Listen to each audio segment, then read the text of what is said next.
one-man rescue scenario. You have 10 minutes to complete the evolution. You need to signal for your rescue device. You have any questions? No, let's go. A rescue swimmer candidate prepares for a major milestone in a grueling 24-week training program. Checking fins, checking trident, checking mask.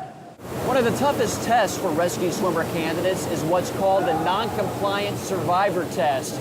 After jumping off this 15-foot platform into the pool below, the rescue swimmer must then safely get control of an uncooperative swimmer and put that swimmer into this rescue harness. All right, sir.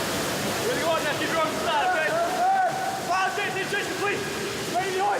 Playing the victim, an instructor at the Aviation Technical Training Center in Elizabeth City, North Carolina. Others grade the test from inside and outside the pool, critiquing every move. The rescue swimmer gets 3 tries to pass. Fail the test, and you pack your bags.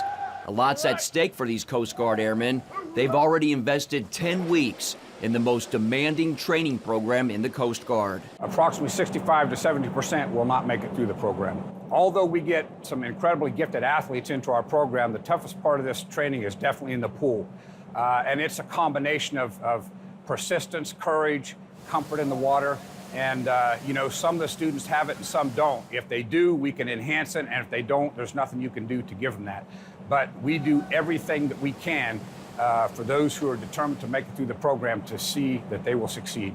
That includes 20-year-old Tyler Poole, one of the few to pass the non-compliant survivor test. If you're gonna do it, full-heartedness. Don't come in halfway. It's gotta be everything.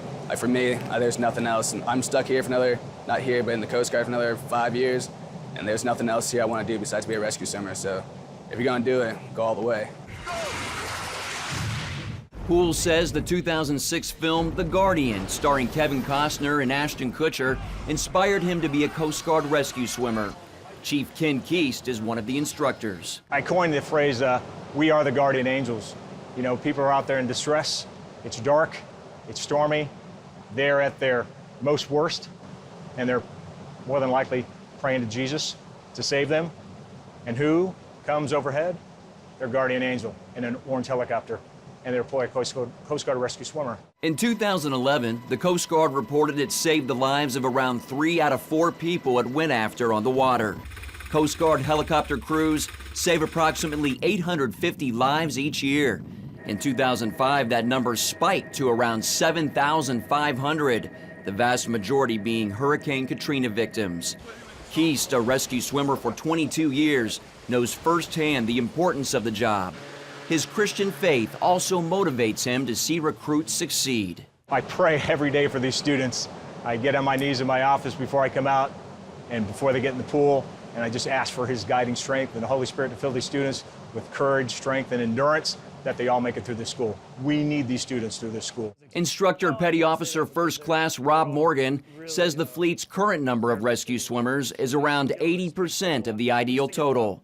He says a recently revamped training program will help grow that number without compromising skill level. I think the way we've designed the program, what it's done is it's actually done a good job at building these students up rather than weeding them out. Give a hand to the guy that wrote our fitness program. You know, it's done a good job, and they're actually getting stronger, the ones that are focused. A new multi-million-dollar training facility can also be credited with producing tougher students.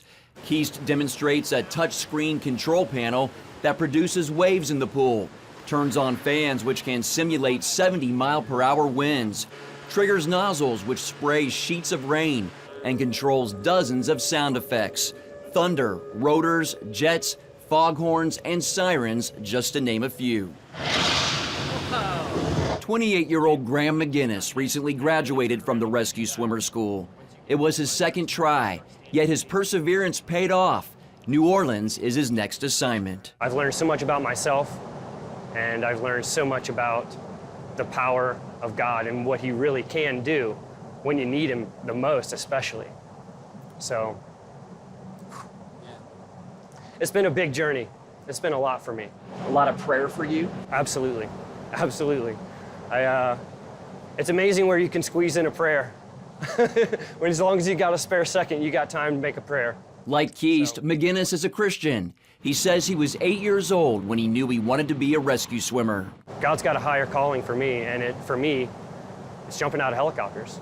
And rescuing those in the waters below. Mark Martin, CBN News, Elizabeth City, North Carolina.